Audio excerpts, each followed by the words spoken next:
नमस्कार, आदाब। मैं अनूप सोनी क्राइम पेट्रोल सतर्क के ब्लैक हेडलाइंस अध्याय के आज के एपिसोड में आप सबका स्वागत करता हूं।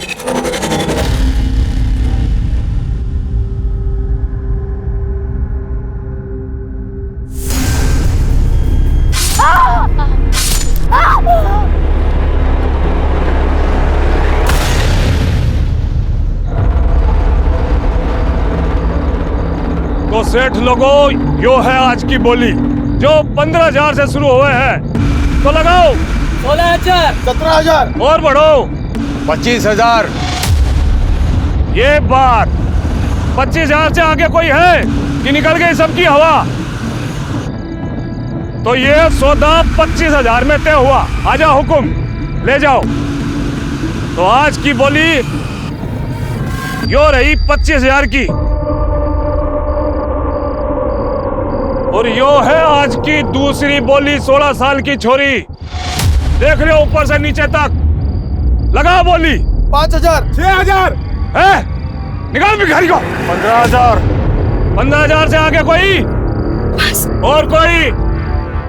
हुकुम, यो हमारी छोरी से, इसने भी हमारे साथ ले लो ना। 20,000। 20,000 से आगे? ये लो हुकुम, ले जाओ। तो आज की यह बोली दोनों माँ बेटी का 45,000 में सौदा तय हो गया। मासा, छोरा। हुकुम, बस एक आखिरी एहसान कर दो ना हमारे पे। हमारे छोरे ने भी साथ ले लो ना। इसमें खरीदने के लिए आपने पैसे नहीं देने पड़ेंगे। ये तो मुफ्त में आ जाएगा। आपने सब्जी, कपड़े, जानवर और रोजमर्रा की जरूरतों का बाजार लगते अक्सर देखा होगा, लेकिन आज 21वीं सदी में इस तरह से एक औरत और एक नाबालिग की बोली लगते हुए नहीं देखा होगा। 2020 में भी समाज की कथनी और करनी में भयानक अंतर दिखाई देता है, जो उन सारे दावों की पोल खोल देता है कि आज औरतें पुरुषों के साथ कंधे से कंधा मिलाकर चल रही हैं। क्योंकि हमारे समाज में आज भी ऐसे बहुत से लोग मौजूद हैं जो औरत को सिर्फ इस्तेमाल की वस्तु समझते हैं, जिसके हिसाब से औरतों के पास सिर्फ कर्तव्य है, अधिकार नहीं।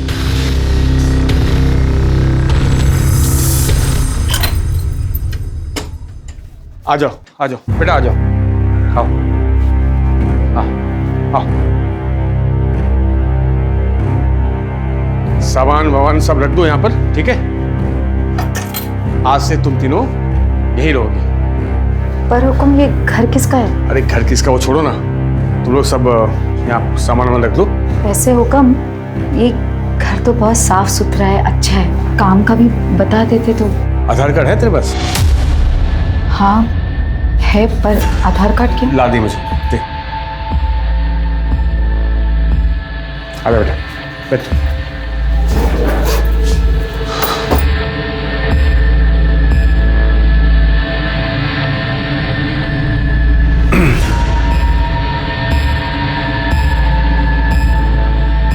मैं एक काम करता हूँ, घर का कुछ ज़रूरी सामान लेकर आता हूँ, तब तक तुम लोग आराम करो।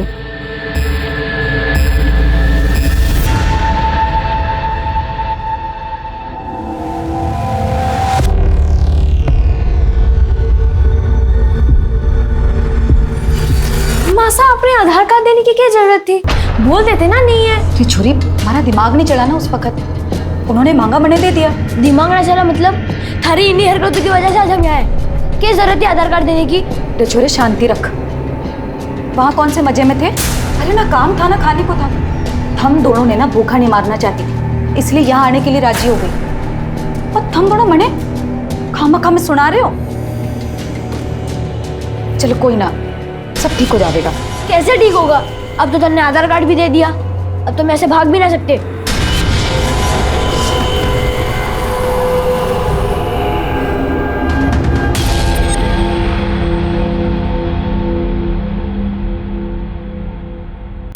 हाँ, ये तुम लोगों के लिए कपड़े और कुछ जरूरत का सामान लाया हूं। बेटा, ये तेरे लिए, ये तेरे लिए, ये तेरे लिए, और मैं तुम लोग के लिए मोबाइल भी लाया हूं, तीनों के लिए, ठीक है? और ये फाइल तेरे लिए। हाँ, एक भूल गया, ये आधार कार्ड। फोन तो नया है। कम हाँ ये सब आपने हमारे लिए किया? बिल्कुल। अब ये मोबाइल फोन दे दिया है तो इसमें अपना फोन नंबर भी दे देते तो। वो सब बाद में, पहले मुझे तेजस्वी का गिफ्ट तो देने दो। ये लो बेटा, तेरे लिए, जा खेल। अरे ऐसे क्या देख रही है? साड़ी पहन के नहीं दिखाएगी मुझे? जा उस कमरे में जा। और तू खड़ी खड़ी यहाँ क्या कर रही है? जा उस कमरे में कपड़े बदल के आ, जा।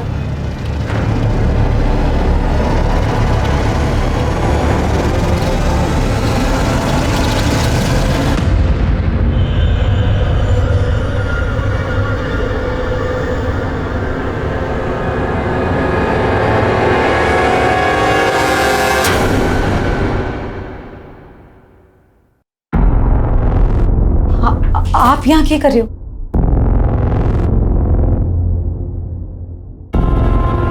45,000 दिए हैं तेरे और तेरी बेटी के लिए। नई साड़ी, मोबाइल, रहने को घर, ऊपर से खर्चा अलग। वसूलना तो बनता है ना। वसूलना? ये आप ये कह रहे हो? कब मैं यहाँ ये सब करने नहीं आई। मरे जाने दो। तेरी जैसी खूबसूरत औरत को मजदूरी के लिए कौन बेवकूफ खरीदेगा बावली? कुछ नहीं।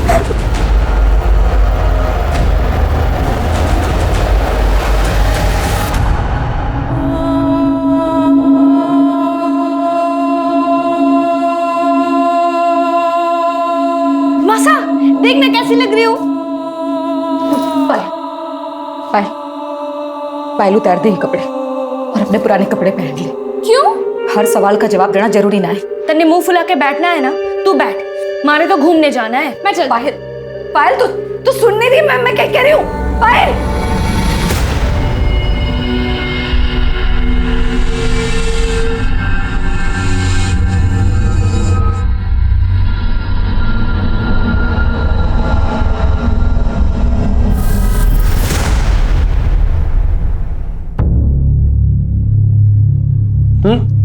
मेरा हो गया, मुझे मत दो।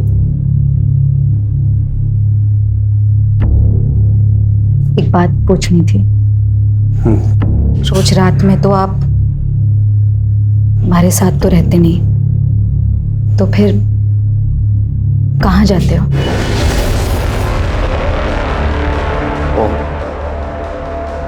तो तू अब मुझसे सवाल करेगी? ना हुकुम, क्यों बात नहीं। बस मैं तो ये जानना चाह रही थी कि अगर हमारे साथ नहीं रहते तो फिर किसके पास जाते हो?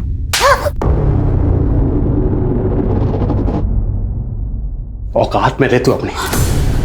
खरीदा है मैंने तुझे, खरीदा है। शादी नहीं हुई हमारी जो बीवी का नाटक कर रही है तू। ये तो जानना चाहूं कि शादी कब करोगे? तू कैसे की औरत, तेरी से कोई शरीफ आदमी शादी करेगा? हाँ सारा मूड खराब कर दिया मेरा। मासा कहाँ जा रहे हो? क्यों देखने कि शरीफ आदमी रोज रात में आखिर जाता कहाँ है?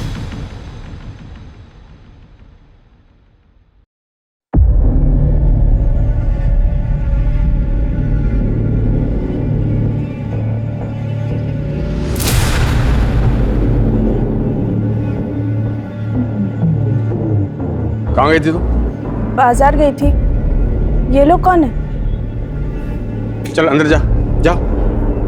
हाँ मगर ये है कौन? चल बताता हूँ, चल चल।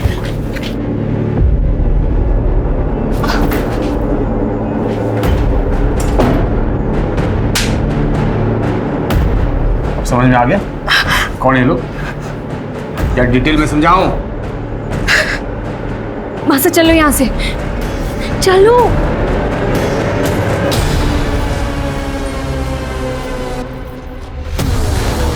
तेरी इतनी हिम्मत! मेरा पीछा करते हुए यहाँ तक आ गई। अब समझ में आ गया ना मैं रात को कहाँ जाता हूँ? समझ में आ गया? तुम्हारे पास ऐसे नहीं करेगी वो फिर। छोड़ दो उन्हें। चल निकल यहाँ से। अब दोबारा कभी यहाँ दिखाई दी ना, जान से मार दूंगा मैं।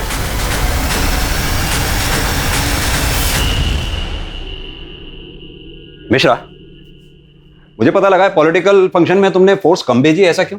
सर बाकी की फोर्स मैंने सिविल हॉस्पिटल में भेजी है। सर, गौतम नगर के पीछे वाले एरिया में एक डेड बॉडी मिली है। चलो गाड़ी निकालो। महेश, आरती, चलो। मारी मासा सब मारी मासा और दीदी पता नहीं कहाँ चली गई है। सब उन्हें ढूंढना। घबराओ नहीं, आराम से बताओ क्या हुआ तुम्हारी मासा और दीदी को? मारी मासा और दीदी 2 दिन पहले घर से निकले थे, अब तक वापस नहीं आए। घबराओ नहीं, हम ढूंढ लेंगे तुम्हारी मासा और दीदी को। दामिनी, बच्चे को पानी वानी पिला के इसे शांत करो, इसकी स्टेटमेंट ले लो। जाओ बेटा दीदी के साथ। मिश्रा चलो।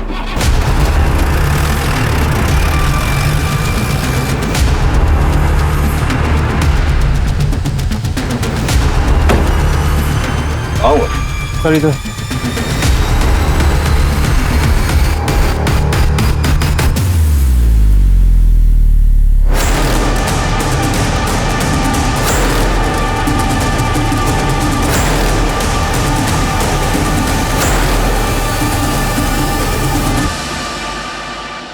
सर बॉडी पर चाकू जैसे किसी चीज से वार किए गए, लेकिन इतने सारे, पीठ पे, गले पे, चेहरे पे, हाथों पे। Multiple stabbing. मारने वाला इस हद तक नाराज था, इस हद तक नफरत करता था, कौन हो सकता है? शायद इसका कोई चाहने वाला या फिर इसका पति। बापू नहीं है मारा, कुछ साल पहले मर गए थे। मासा और दीदी है, और कुछ टाइम पहले वो हुकुम मारे को यहाँ ले आए। हुकुम कौन? पूरा नाम क्या है उनका? नाम तो ना पता मारे को, सब उन्हें हुकुम ही कहते हैं। कहाँ से ले आए थे वो तुम्हें? सर पहनावे से तो लग रहा है कि राजस्थानी है। खून भी सूख चुका है, बॉडी जिस कंडीशन में है देखकर लगता है कि मर्डर 2-3 दिन पहले हुआ। मासा परसों सुबह घर से निकली थी, और जब वो वापस नहीं आई तो अगली सुबह पायल दीदी उन्हें ढूंढने चली गई, और आज पायल दीदी भी घर नहीं आई। मोबाइल फोन है दोनों के पास? हाँ, और कोई फायदा नहीं। मैंने बहुत कोशिश की, पर दोनों का फोन बंद आ रहा है। सर हमने आसपास अच्छे से चेक कर लिया, पर कहीं कोई मोबाइल, पर्स, आईडी या मर्डर वेपन वगैरह कुछ भी नहीं मिला। सर बॉडी पे जबरदस्ती के कोई निशान नहीं है, रेप नहीं हुआ है, बाकी रिपोर्ट आने पर ही पता चल पाएगा। मिश्रा, बॉडी की फोटोग्राफ लो और आसपास के थानों में सर्कुलेट करा दो, शायद इसकी मिसिंग कंप्लेंट दर्ज हुई हो कहीं। यो हमारी मासा है और यो पायल दीदी।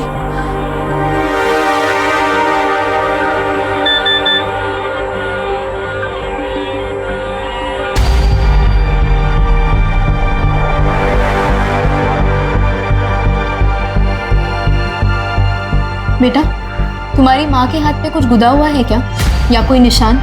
हाँ, माँ के सीधे हाथ पे यहाँ ओम का निशान है।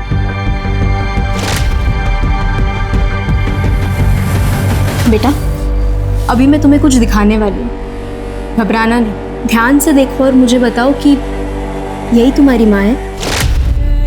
मासा, ये हमारी मासा है। इन्हें क्या हुआ दीदी? मासा को क्या हुआ? मासा ऐसे ले शांत हो जाओ। मासा जागो, मासा, मासा, मासा। सर आज तक अपने करियर में मैंने ऐसा केस नहीं देखा। एक 12 साल के लड़के को अपनी माँ की बॉडी की शिनाख्त करनी पड़ी। मिश्रा, जाहिर सी बात है, इस बच्चे तेजस्वी का सदमा बहुत गहरा है, हम चाह के भी इसका दुख कम नहीं कर सकते। लेकिन हाँ, इसकी माँ रेवती को इंसाफ दिलाकर, बहन पायल को सही सलामत ढूंढकर हम इसका दुख कम जरूर कर सकते हैं। लेकिन इसके लिए हमें पता करना होगा ये हुक्म है कौन, जो रेवती और पायल को राजस्थान से खरीद कर इन तीनों को यहाँ कानपुर में लेके आया, मकान दिलाया, कपड़े दिलाए, मोबाइल फोन दिलाया। मिश्रा तुम एक काम करो, पता करो ये तीनों नंबर किसके नाम पे रजिस्टर हैं, शायद इसी के जरिए हम उस हुक्म तक पहुंच पाएं और पायल को सही सलामत ढूंढ पाएं। ठीक है सर।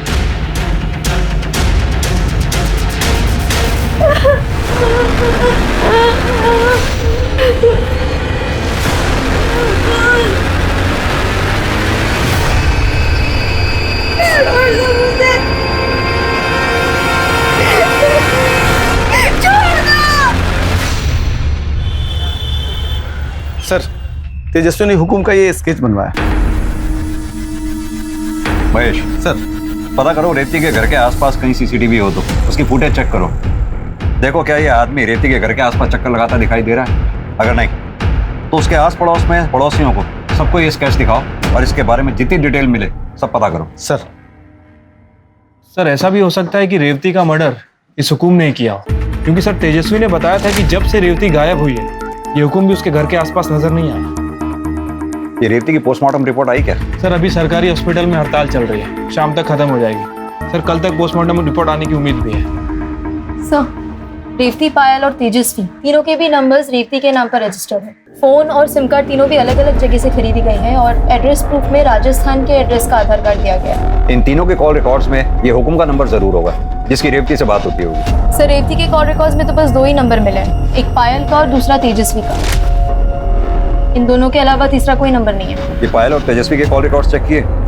हो सकता है उनमें से कोई एक नंबर हुकुम का हो।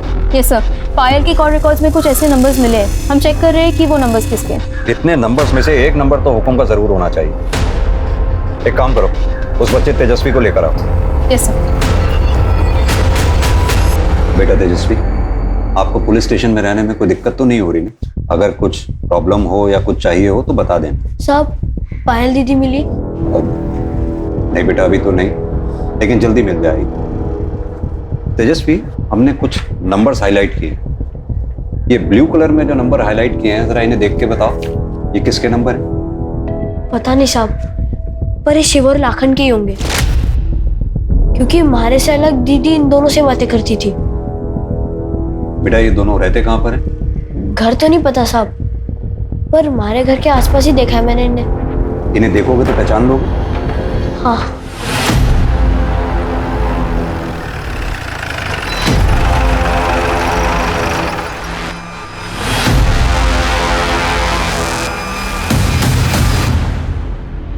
साहब, वो दोनों है।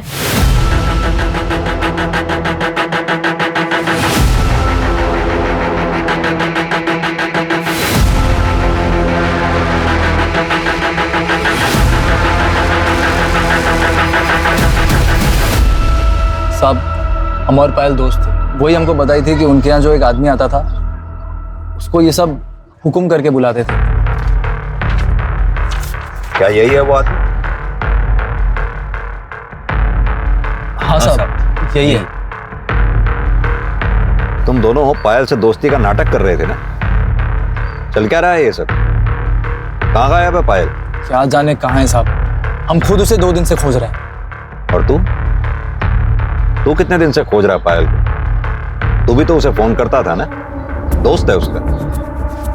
काहे की दोस्ती साहब, वो तो हमको घास भी नहीं डालती थी, सारा दिन फोन करते रहते थे मगर फोन नहीं उठाती थी। वो तो सब सिम को ही बढ़ावा देती थी बस। दोनों का बराबर चुम्मा चाटी चलता था साहब।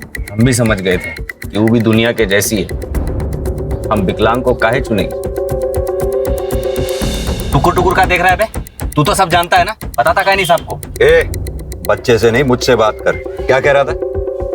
पायल तुझे घास नहीं डालती थी इसीलिए तूने पायल को गायब कर दिया? हम कुछ नहीं किए साहब। साहब ये सही बोल रहे हैं, पिछले 1 महीने से हमारा प्यार था, फोन पे बातचीत, मैसेज खूब चल रहा था। ये देखिए साहब, वो खुद भी हमको मैसेज करती थी। क्या पायल ने तुम दोनों को ऐसा कुछ बताया था जो उसके गायब होने की कोई खास वजह बन सके? बताई तो नहीं थी साहब, पर हम खुद देखे थे उसके साथ जो हुआ था। एक आदमी उनके घर आया था, वो पायल के साथ रेप किया था, तो वो भी उसके माँ के सामने। कब हुआ था ये? अब पायल के गायब होने के 1 दिन पहले। हम समझ गए थे उसके साथ जो कुछ हुआ है सबका उस पर बहुत बुरा असर हुआ होगा, इसलिए मुझसे मिलना चाह रहे थे, उसे थोड़ा सांत्वना देने के लिए। बेटा तेजस्वी, तुम इस बारे में पता था? नहीं, मासा और दीदी ने मैंने कुछ ना कही। तो तुम दोनों ने उस आदमी का चेहरा नहीं देखा जिसने पायल का रेप किया था? नहीं साहब। अब तो हम सब कुछ बता दिए, जाएं क्या? नहीं, तुम दोनों तब तक नहीं जा सकते जब तक ये साबित ना हो जाए जो कहानी तुमने सुनाई है वो सच है, और पायल के गायब होने में तुम दोनों का कोई हाथ नहीं।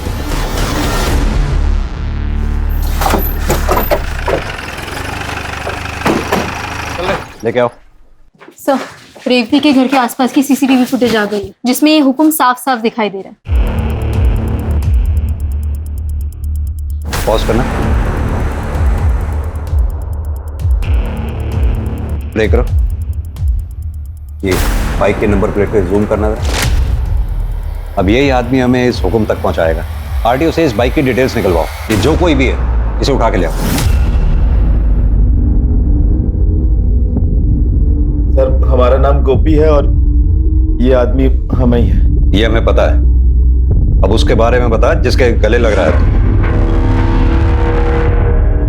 साहब, ये हरीश यादव है, हमारा पुराना दोस्त।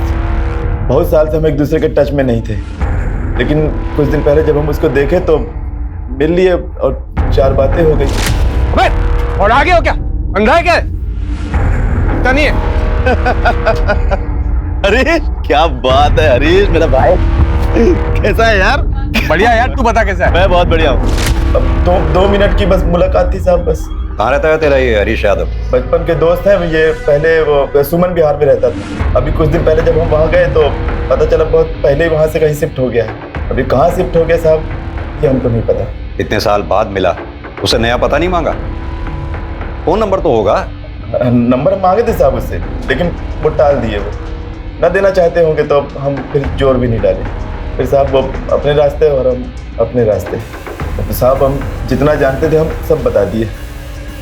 अब हम जा सकते हैं। मिश्रा, इसके एक फोटो ले लो रिकॉर्ड में रखने के लिए। गोपी के जरिए हरीश यादव तक पहुंचने की पुलिस की उम्मीद जाया हो चुकी थी और इसी बीच पुलिस ने तेजस्वी को एक एनजीओ में रहने के लिए भेज दिया, जहां से वो अपनी बहन के मिलने की उम्मीद में हर रोज फोन करता था। लेकिन फिलहाल पुलिस के पास उसे सांत्वना के अलावा देने के लिए और कुछ नहीं था। पायल की खोज में पुलिस चारों तरफ अपने हाथ पैर मार रही थी और फिर अचानक उन्हें पायल के बारे में पहली लीड मिली। आपके पड़ोसी विष्णु यादव के यहाँ कुछ गड़बड़ चल रही है, मैं कुछ समझा नहीं। अरे सर, उन्होंने 16-17 साल की लड़की को घर में कैद करके रखा है, वो भी बिना कपड़ों के, सिर्फ चादर में। हमने खुद देखा उसे खिड़की पर खड़े हुए। जिस लड़की को उन्होंने कैद कर रखा है उसी को खिड़की पे हवा खाने खुला छोड़ दिया। अरे मैडम, हम झूठ थोड़ी बोल रहे हैं। हम यहाँ पे अपना समय खराब करने नहीं आए हैं। दामिनी, ध्यान से देखो, यही थी वो लड़की? हाँ हाँ साहब, बिल्कुल यही लड़की थी।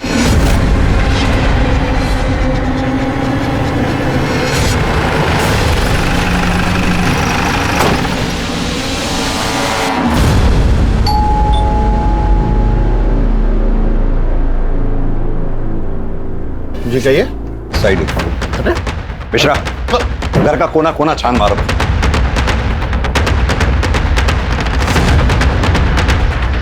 सर बताएंगे आप क्या ढूंढ रहे हैं? आप हमें अपना काम करने दीजिए। पर हुआ क्या है? क्या चाहिए आप लोगों को? सब पता चल जाएगा।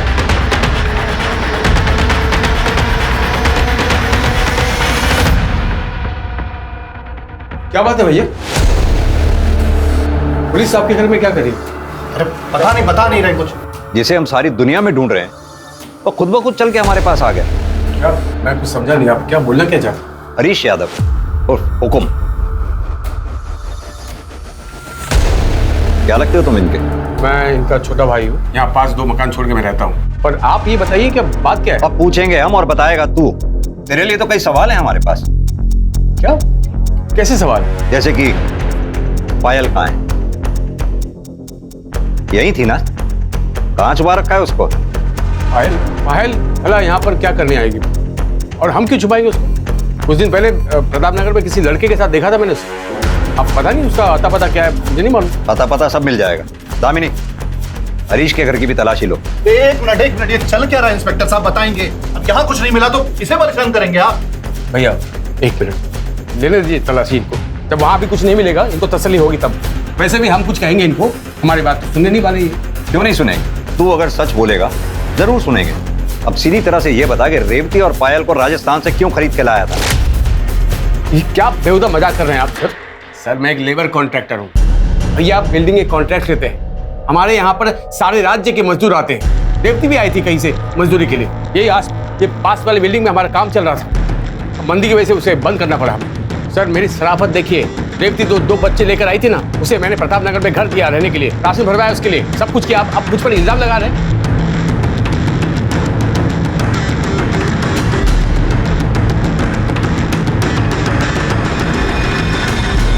तो बहुत दयावान निकला। अगर इतनी ही दया थी तो जब रेवती 2 दिन से गायब थी तो थाने आया क्यों नहीं उसके बारे में पता करने के लिए? 2 दिन तो मैं वहां पर गया भी नहीं, तो मुझे कैसे मालूम पड़ेगा सब उसके बारे में? और सर आज मैंने अखबार में पढ़ा कि उसका मर्डर हो गया। सर पायल वहाँ भी नहीं मिली। खामखा आप लोग। विमला जी, हमें उस घर में ऐसी कोई लड़की नहीं मिली जिसे उन्होंने कैद करके रखा। इनफैक्ट हमने उस कमरे में भी देखा, वहां पर भी कोई नहीं था। सर ये दोनों भाई ना बहुत धूर्त और मक्कार है, झूठ बोल रहे हैं वो। सर आप उस पागल औरत विमला की बात पर भरोसा कर रहे हैं? आप उसे पायल की जगह किसी और की फोटो दिखा देना, तब भी वो यही कहती, क्योंकि सच तो ये उसने किसी लड़की को देखा नहीं यहाँ पर। वो बस हमें परेशान करने के लिए ये सब कर रही है। सर हम ठीक ठीक बताते हैं आपको। ये जो औरत है ना विमला, उसका पति है प्रदीप, कॉन्ट्रैक्टर है, बिल्डिंग बनाता है वो भी। अब सेम प्रोफेशन है हमारा और उसका। अब ये दोनों मियां बीवी चाहते हैं कि हम बदनाम हो जाओ, हमारा सारा का सारा काम धंधा इन लोगों को मिल जाए बस। ये बताओ गोपी को कैसे जानते? गोपी?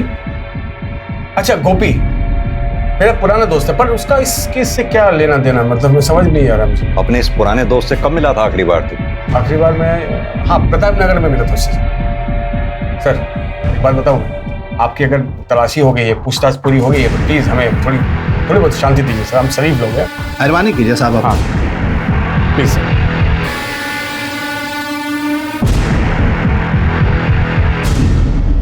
ये हरीश यादव का कच्चा चिट्ठा निकालो, कॉल रिकॉर्ड्स, मोबाइल रिकॉर्ड सब निकलवाओ, और ये विमला ठाकुर की क्या कहानी है पता करो।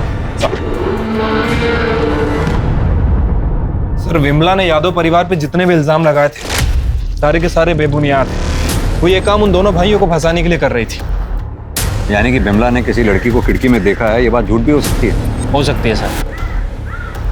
चाहे ये लड़की वाली बात झूठ भी हो, लेकिन फिर भी इन यादव भाइयों के बीच कुछ तो चल रहा है।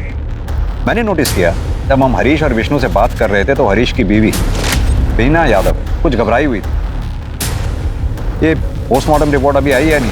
सर अभी तक हड़ताल कंटिन्यू चल रही है। वैसे मेरी डॉक्टर से बात हो गई है, उनका कहना है कि जैसे ही हड़ताल खत्म होगी वो हमें रिपोर्ट भेज देंगे। ये हरीश के कॉल रिकॉर्ड्स और मोबाइल लोकेशन रिकॉर्ड से कुछ पता चला कि मर्डर के समय वो कहाँ पर था? सर कुछ खास तो पता नहीं चला। सर अगर थोड़ी समय के लिए मान लेते हैं कि रेवती का मर्डर 26 फरवरी को दोपहर से रात के बीच में कभी हुआ होगा, सर उस टाइम इनफैक्ट उसके 1 दिन बाद 1 बजे तक हरीश के फोन की लोकेशन उसके घर की ही थी। अब तो ये भी तो हो सकता है कि हरीश ने अपनी एलिबाई क्रिएट करने के लिए मोबाइल घर पर छोड़ दिया हो, और कुछ सस्पिशियस जो कॉल रिकॉर्ड से निकला हो। गोपी हमसे झूठ बोल रहा था सर, उसके पास हरीश का कॉन्टैक्ट नंबर नहीं था, लेकिन हरीश के कॉल रिकॉर्ड सच्ची कहानी बयान कर रहे। गोपी पिछले 1 महीने से हरीश से बात कर रहा था। उठा के लाओ इस गोपी को। सब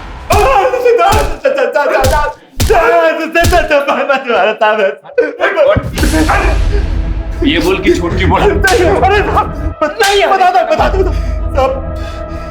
एक दिन हमारे हरीश को प्रताप नगर में देखे तो हम हैरान हुए कि वो यहाँ कर रहा है, क्योंकि साहब वो तो कानपुर की बहुत बढ़िया कॉलोनी में रहता था। तो साहब हम उसके ऊपर नजर रखनी शुरू कर दी है। फिर एक दिन हम जानबूझकर उससे ऐसे टकराए जैसे कि अचानक मिले हो। बढ़िया यार, तू बता कैसा है? मैं बहुत बढ़िया हूँ। प्रताप नगर में क्या कर रहा है? अरे काम से आया था मैं। काम से मतलब दोस्त को ही है? कई बार देखा तेरे को उस राजस्थानी औरत के आते जाते। क्या चल क्या रहा है? वो गरीब औरत है यार, पति नहीं, 2 बच्चे हैं, तो थोड़ी बहुत मदद कर देता हूँ यार, बस इंसानियत के तौर पर यार। तू तो जानता मैं शादीशुदा हूँ। अब हरीश अच्छी तरह जानता था कि वो हमको मना नहीं कर सकता, नहीं तो हम उसकी पोल खोल देंगे। तो हम उससे पैसे ऐंठने लगे। फिर हमको लगा कि पैसे से ज्यादा हमें और भी कुछ मिल सकता है।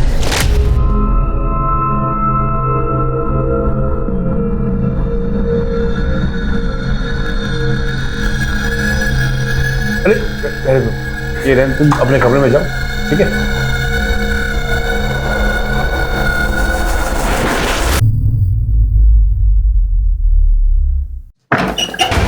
सब आप यहाँ क्या कर रहे हो?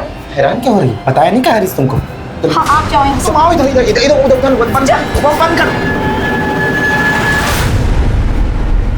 सर हम अम्मा कसम खा के कह रहे हैं साहब, हम सिर्फ एक ही बार सोए थे उसके साथ। रेप कहते हैं उसे, और जब दूसरी बार रेवती ने तेरा शिकार होने से मना कर दिया तो तूने उसे मार डाला। भगवान सब नहीं मारे साहब, क्योंकि तुम्हारा की तो नौबत ही नहीं आई इससे पहले। वो मैं क्यों मारूंगा सर उसको? मेरा तो रेवती के साथ अफेयर चल रहा था। अफेयर नहीं चल रहा था। तूने रेवती को अपनी हवस मिटाने के लिए खरीदा था, और न तू सिर्फ उसका इस्तेमाल कर रहा था बल्कि औरों से भी रेवती का इस्तेमाल करवा रहा था, जैसे कि गोपी। झूठ बोल रहा है सर, वो कभी ना एक नंबर का। रेवती ने मुझे बताया था कि वो गोपी ताक झाक करते हुए उसके घर तक गया था और उसे अकेला देखकर उसके साथ जबरदस्ती की। वो बिल्कुल टूट गई थी सर। मैं तो यहाँ तक सोचा कि अगर मैं इससे शादी कर लूँ तो शायद उसका दुख कम हो जाए, लेकिन मैं ऐसा करता इससे पहले कि वो गायब हो गई सर। और 2 दिन बाद अखबार में खबर मिली कि उसका मर्डर हो गया। आपको बता नहीं सकता कितना झटका लगा मुझे सर। अगर इतना ही बड़ा झटका लगा था तो तू पुलिस स्टेशन क्यों नहीं आया उसके बारे में पूछताछ करने के लिए? ना ही तूने उसके बच्चों की सुध ली। पायल और तेजस्वी को ढूंढने मैं प्रताप नगर गया था और वो दोनों वहां नहीं थे, चले गए थे कहीं। और आप ही ने तो बताया कि पायल लापता है। अब तक तेजस्वी का भी पता नहीं चल रहा कुछ। पता नहीं सर कहाँ होगा, कैसा होगा, बड़ी चिंता हो रही है मुझे उसकी। उसकी चिंता मत कर, वो जहां कहीं भी है सुरक्षित है।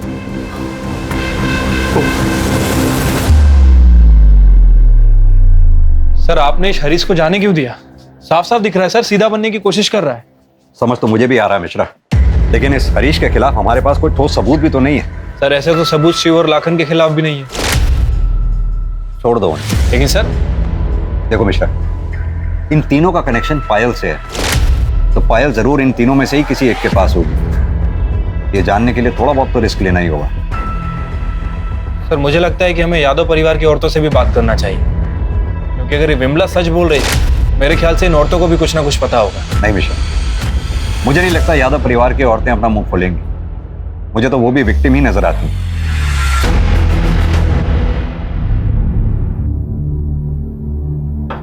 क्या बनाया तूने? ना नमक है ना मिर्च, एक खाना नहीं बनता तुझसे। खुल क्या रही है? ये नीचे कर। और ये सर पर घूंघट क्यों नहीं है? हाँ, और गलती करना चाहती तू?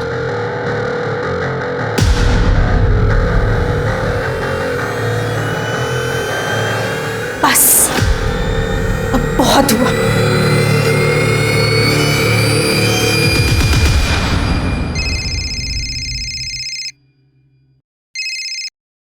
हाँ जी बोलिए। क्या? एक मिनट रुकिए। सर एनजीओ से फोन है, तेजस्वी का कुछ पता नहीं चल रहा। उन्होंने आसपास बहुत ढूंढा, कहीं मिल नहीं रहा। व्हाट? तेजस्वी के नंबर पे कॉल करो।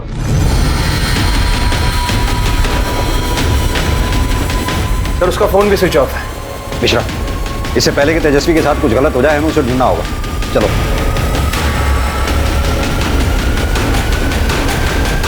तेजस्वी,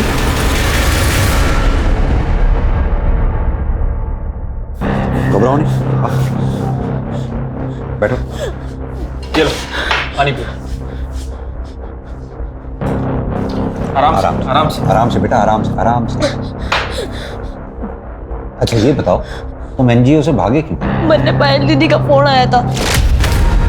पायल दीदी?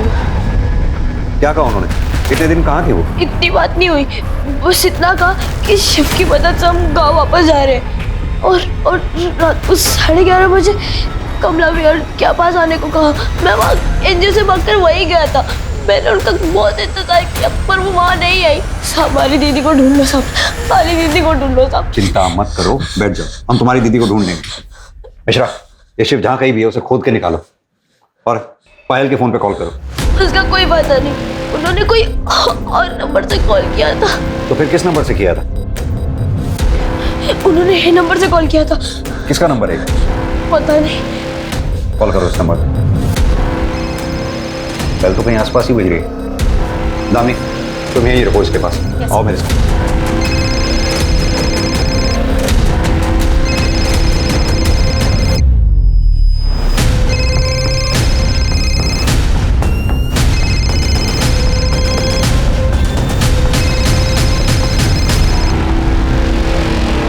सर 27 मई की शाम को पायल अपनी माँ रेवती को ढूंढने के लिए हमारे घर पर आई थी। फिर हरीश ने बोला कि वो उसकी माँ को ढूंढेंगे और फिर ये भी बोला कि जब तक उसकी माँ नहीं मिलती है पायल हमारे घर पर रह सकती है और अपने छोटे भाई को भी ला सकती है। मगर ये सब वो सिर्फ उसे बेवकूफ बनाने के लिए बोल रहा था। उसके बाद हरीश ने विष्णु के घर में ले जाकर पायल को कैद कर दिया। दोनों भाई दिन रात उस बच्ची को नोच रहे थे और मेरी सास और अंजू भाभी को भी इससे कोई प्रॉब्लम नहीं थी। उल्टा वो उसे बढ़ावा दे रहे थे।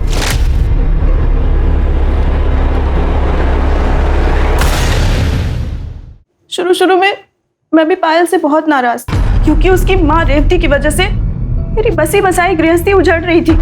उस दिन जब वो खिड़की के सामने विमला से मदद मांगने के लिए गई थी, तब मैंने ही उसे पीछे खींचकर खिड़की बंद कर दी थी। मैं उसके सामने अपना गुस्सा निकालने गई थी, मगर उसकी हालत देखकर पायल के साथ जो कुछ भी हो रहा था वो सुनकर मेरी रूह कांप गई। फिर उसने मुझे ये भी बताया कि ये सब कब और कैसे शुरू हुआ।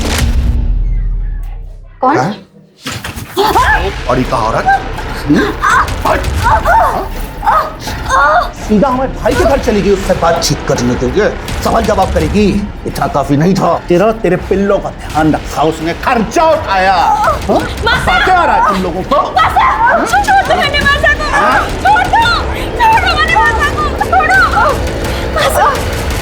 तुम्हारी मम्मी को छोड़ दें, हम छोड़ देते हैं।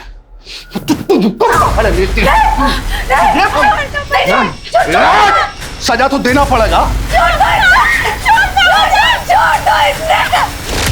जिसने रेवती की आंखों के सामने पायल का रेप किया वो विष्णु था। अगर पायल विष्णु के घर पे थी तो हमें उस दिन क्यों नहीं मिली जिस दिन हम विष्णु के घर पे पायल को ढूंढने गए? क्योंकि सर, हरीश ने आपकी गाड़ी को विष्णु के घर के सामने खड़े होते देख लिया था।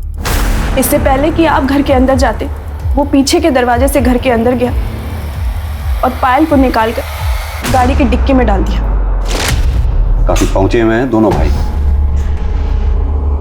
ये पायल अभी भी आपके घर में है? नहीं सर,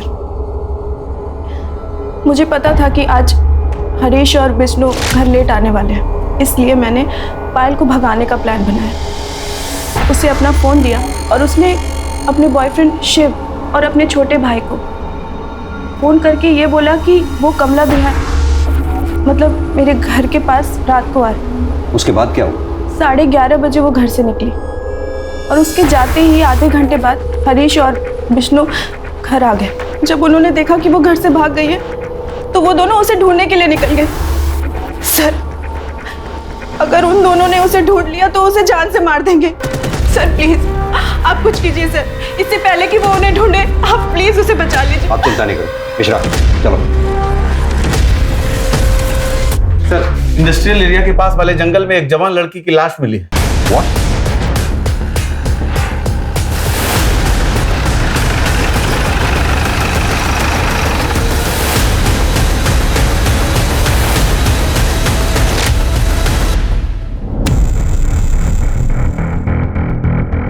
सर इसे भी रेवती की तरह किसी धारदार हथियार से मारा गया। सर इसकी बॉडी पर भी बहुत सारे जख्म हैं। दामिनी, बॉडी चेक करो। Yes sir.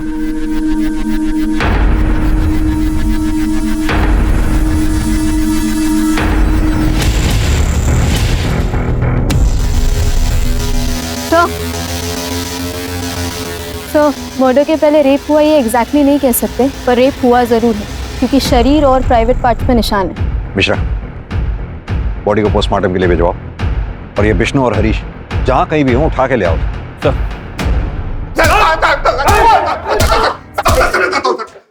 मैं सब सच बताता हूँ। पायल भाग गई थी, हम लोग डर गए थे। हम दोनों भाई बाहर जाकर पायल को ढूंढ रहे थे, बहुत ढूंढा सर, लेकिन वो नहीं मिली। तो थकार के हम लोग वापस आ गए थे। वापस बोला था ना, झूठ मत बोलना। इतनी रात को सीसीटीवी फुटेज में सिर्फ एक गाड़ी इंडस्ट्रियल एरिया की तरफ जाते हुए दिखाई दी, जो गाड़ी तुम दोनों की है। और इतना ही नहीं, उस गाड़ी में खून भी मिला है, जो फॉरेंसिक रिपोर्ट आने के बाद क्लियर हो ही जाएगा कि वो खून पायल का है, उस पायल का जिसे तुम दोनों भाई दिन रात रेप करते रहे। उसकी बॉडी, कपड़े, तुम्हारा डीएनए एक बार अगर मैच हो गया ना, तुम्हारा बाप भी सच बोलेगा। सर, हमने रेप किया सर, लेकिन मारा नहीं सर। ये सच है सर। पायल उसकी माँ को ढूंढते हुए हमारे घर आई सर, हमने उसको अपने घर में कैद कर लिया सर। आगे बोल। उसका फोन छीन कर उसको ऑफ कर दिया ताकि वो बाहर वालों से कांटेक्ट में नहीं रह सके। एक गुनाह तो कबूल कर लिया तुम दोनों ने, अब मर्डर के बारे में भी सच बोल दो, वरना इसे देख रहे हो ना मिश्रा, खाल उधेड़ देगा तुम दोनों के। सर मैं सच बोल रहा हूँ सर, हमने बस उसका रेप किया सर, उसको मारा नहीं सर। अरे बाप रे भैया, इसको तो किसी ने मारकर हमारे घर के पीछे फेंक दिया है, इससे हम तो फंस जाएंगे भैया। जब पायल की लाश हमें अपने घर के पास मिली ना, तो हम घबरा गए थे सर। तो हमको लगा कि कोई हमको फंसाने की कोशिश कर रहा है सर, तो हमने अपनी जान बचाने के लिए उसकी लाश को गाड़ी में रखी और वो इंडस्ट्री के पास जाके फेंक दी, ताकि हमको कोई शक न कर सके हम पर। इनको इतनी बुरी तरह से तोड़ो कि सारी गर्मी निकल जाए। सर अपने बाप दोनों भाइयों ने एक ही रट लगा रखी है सर, रेप किया है लेकिन मर्डर नहीं। ये दोनों हमें गुमराह करने की कोशिश कर रहे हैं ताकि मर्डर के चार्जेस से बच जाए। लेकिन सवाल अब भी वही उठता है कि अगर ये दोनों सच बोल रहे हैं तो फिर रेवती का मर्डर किया किसने? पुलिस के सामने रेवती और उसकी बेटी पायल की हत्या की एक गुत्थी थी जो सुलझ नहीं पा रही थी। संदिग्धों की लंबी लिस्ट थी, लेकिन बिना किसी सबूतों के किसी एक को दोषी मानना बहुत मुश्किल हो रहा था। एक मुश्किल यह भी थी कि हड़ताल की वजह से पोस्टमार्टम रिपोर्ट नहीं आई थी, जिससे जानकारी साफ हो पाती। इसलिए पुलिस ने यह तय किया कि अर्जेंट बेसिस पर पोस्टमार्टम के लिए दोनों बॉडीज को लखनऊ भेजा जाए। सर पीएम रिपोर्ट आ गई। फाइनली आई गई? हाँ सर, पायल का जब मर्डर हुआ वो प्रेग्नेंट थी और सर दोनों के साथ गैंगरेप हुआ है। सर दोनों के साथ गैंगरेप हुआ है, रिपोर्ट में साफ साफ मेंशन है। सर बॉडी पे जितने भी घाव हैं वो 2 से 3 इंच गहरे हैं। तब सर जिसने मर्डर किया उसके हाथों में ज्यादा जान नहीं थी, इसीलिए इतने गहरे घाव नहीं कर पाया। मौत घाव की वजह से नहीं, बल्कि बहुत ज्यादा खून बहने की वजह से हुई। इसीलिए पायल की बॉडी पर 50-60 वार किए गए थे। मिश्रा, ये काम हरीश, विष्णु या शिव का नहीं, किसी और का है। सर आपने उस दिन लाखन को नोटिस किया था, उसके हाथ बहुत कमजोर लग रहे थे। हाँ, लेकिन चलो अगर मान भी लिया जाए लाखन के पास पायल को मारने का मोटिव हो सकता है, लेकिन वो रेवती को क्यों मारेगा? जो हाथ सीधी तरह से चाय का गिलास नहीं पकड़ पा रहे थे, चाकू कैसे पकड़े? सर अगर लाखन नहीं है फिर ये मर्डर किसने किया? तो तुमने मारा रेवती और पायल को? क्यों मारा उन दोनों को?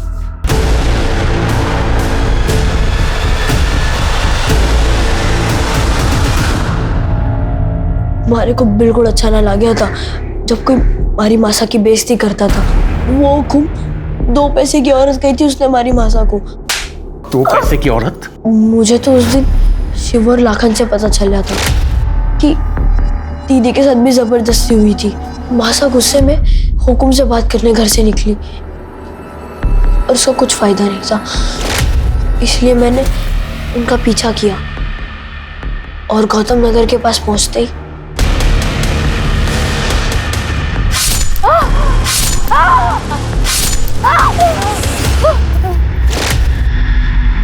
जब मासा घर ना लौटी तो पायल दीदी बहुत घबरा गई थी।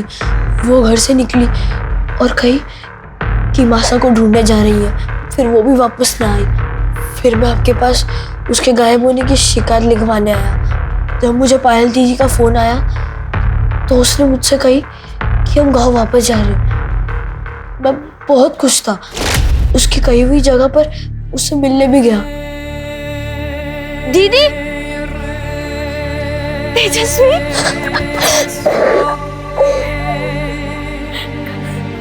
चले गए थे आप। दीदी, तारा यो क्या हाल किसने किया? ये तुझे किसने मारा?